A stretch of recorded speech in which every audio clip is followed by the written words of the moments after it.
TAGNBRAG Nation, good morning. It is opening day on the plains. Just kidding. We're in Tennessee, baby. We are in Tennessee. And I am fired the F up. Fired up. Opening day of velvet season. It is 4:30 in the morning, and I just drove an hour and 15 minutes to be a motherfucking cameraman. That's dedication to the game right there.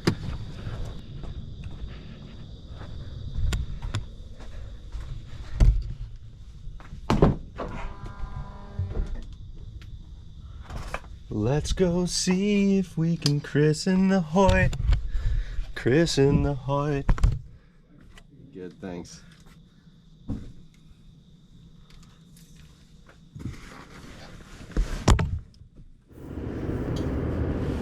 Calm before the storm, eh? 5:06, August 23rd. Velveteen season is officially here. Shout out to all you Tennessee bow hunters and bow gals. Be safe. May your arrow fly true. It's velvet season. Been close, and this seems like the most promising weekend yet. Let's do it.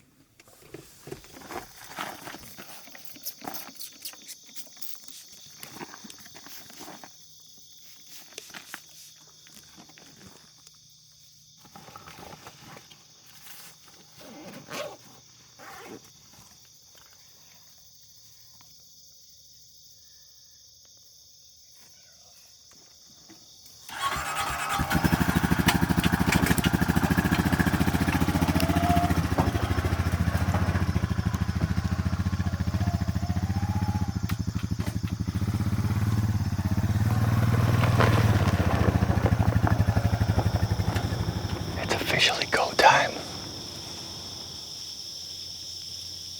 6 approximately, sunrise. It's hard to believe the season's here. I often remind myself not to blink because time, especially as we get a little grayer, seems to tick a little faster. Nonetheless, it's August 23rd. We got a badass setup. Number one, the XOPs sneak into these trees so well and fit so well, but our access to this tree is second to none. It just happens to work out. There's a bluff wall behind us that we can scoot up and literally pop up at the base of the tree.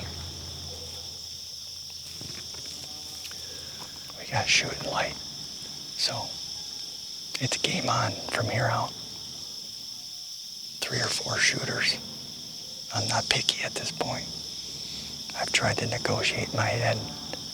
There's no negotiate, just gonna ride the moment. Awesome morning. It's gotta be 60 degrees. It's supposed to be a little southeast breeze. Hopefully it stays that way.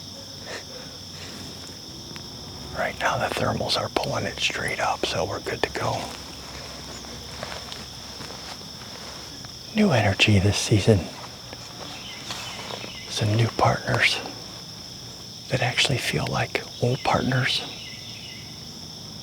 New relationships that feel like old, long-term relationships. Good things to come for Team T&B. I wholeheartedly mean that. We all pretty much started with a Hoyt in our hands.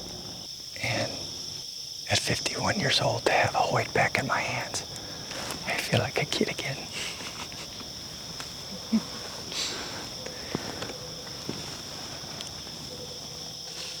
There's bows that are Cadillacs, and then there's Ferraris. Which would you rather drive? Well, Uncle Chase got the old cruise control that sat on the Ferrari at $120. We're just getting warmed up.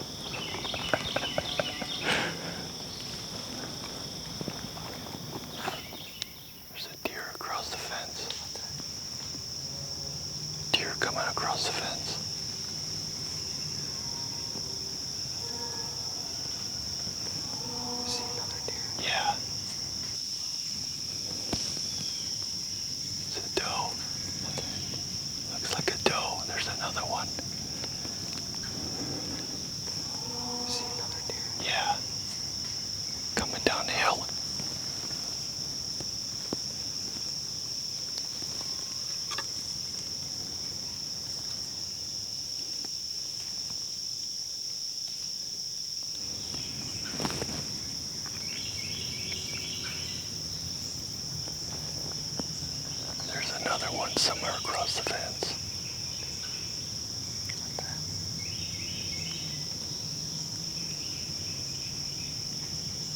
There's another one across the fence. I don't see it though.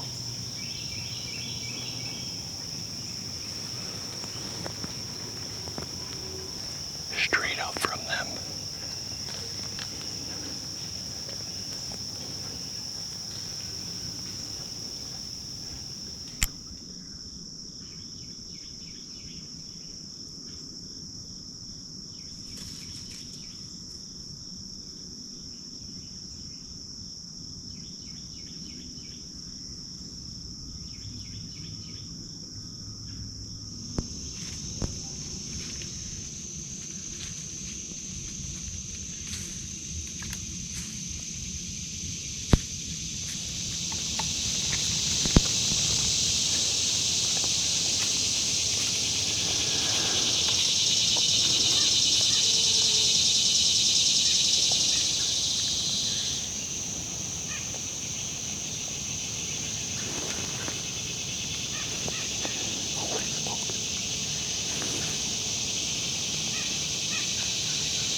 That'd have been nuts.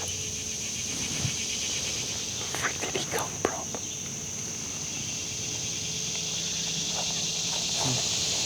I see one of them.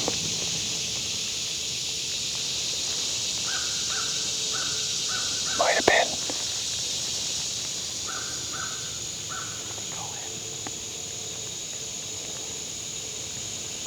No, they're still walking the edge.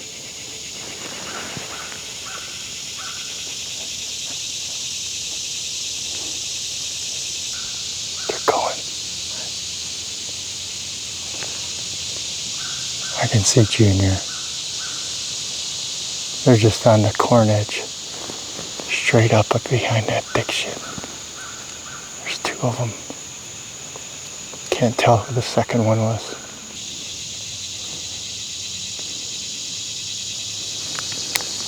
Look, that's a nice buck.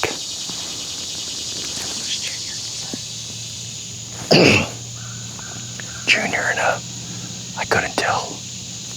I mean, the first one was a decent buck too.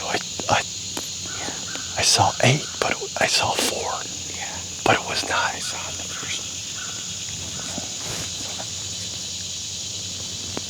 Yeah, that's the very first buck that we saw. Could have been that. Had to be that older. Yeah.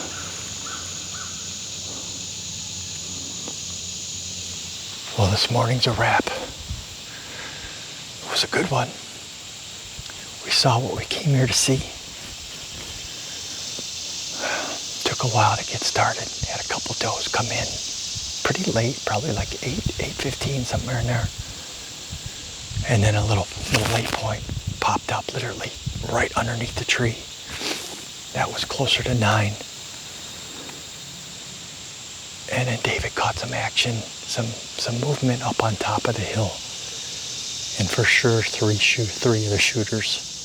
A couple of them went into the corn, and then there's a deep ravine to the northwest that I know they bed in as well.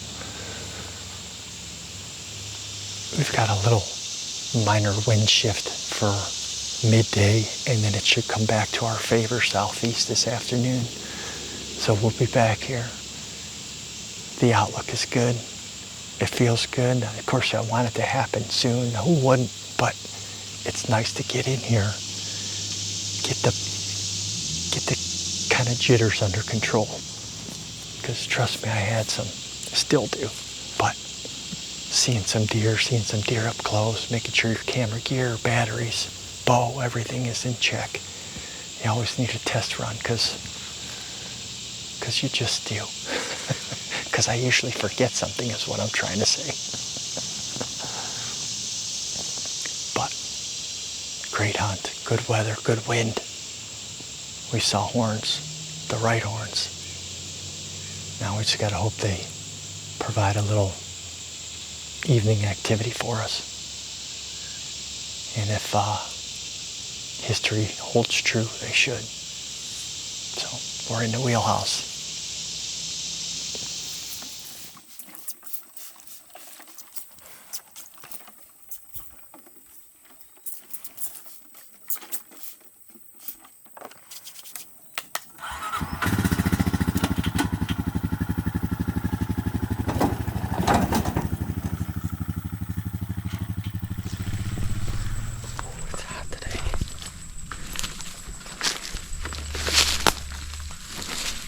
Our access straight up the rock wall and in. You can stay pretty quiet on the rocks, but it's a little difficult to navigate in the dark.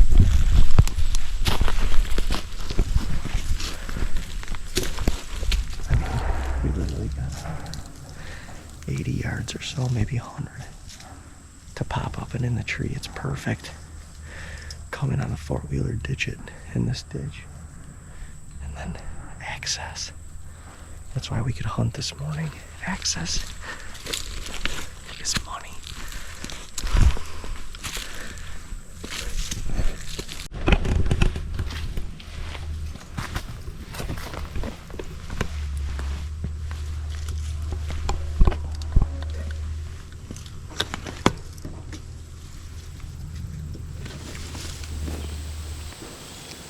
Well, round two, day one, round two. We're back in for the evening hunt. You gotta love the sport. You gotta love it, especially when it's 92 degrees in the shade. It's hot. But we're on them. They revealed themselves. We got a glimpse of what we're after this morning. Everything went as planned. I always say you got to give it a test run. The first outing, sometimes two of the season. Camera gear, batteries, bows, releases. Everything's got to be checked. We saw, what did we see, 5 bucks this morning. 2 we ID'd as our target bucks, and they're west of us, which is, I think, good because the corn is up to the north, and I think they're going to work this lower side of the field. It seems to be their tendency, the lower side of this ridge, to stay in the shade, and ultimately they end up on the green field up on the other side on the east wing. It just feels good to be in a tree. I've said it once, I've said it before. When the season ends, all you can start thinking about is next season. You go through winter walks and shed hunting, food plots, camera watching, camera sharing. And it's finally here, which is feeling pretty good. And we're in the game. This feels good tonight. I know I've said that before. We've said that before, but tonight could be a really good night. May my arrow fly true, and may yours too.